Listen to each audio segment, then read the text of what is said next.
नमस्कार पिलामाने आज आम आरंभ करिबा आम विचित्र विश्व बहिर पाठ एक जल ही जीवन। एक वर्षा दिन घटना।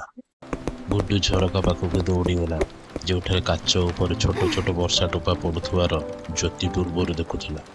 एही जल केउठारु आसे ओ कुआडे जाए बोली गुड्डू पचारिला।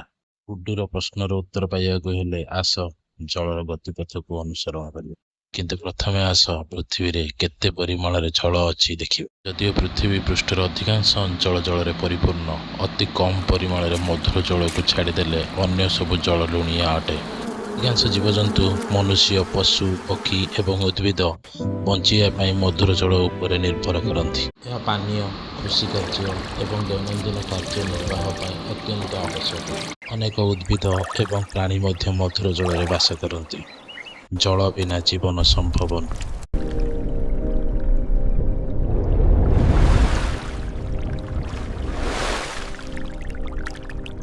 कल्पना कर जदि पृथ्वीर समस्त जल गोटे ग्लास जल हुए तेबे मधुर जलर परिमाण केवल 1 चामच जल हब। तुमे कौन भावुଛ जे समुद्र रे जल को आमे पी परिबा? जदि हाँ तेबे आमे किपरि पी परिबा? जदि ना तेबे आमे काहे की पी परिबा नै? तुम उत्तर कमेंट बॉक्स रे लेख।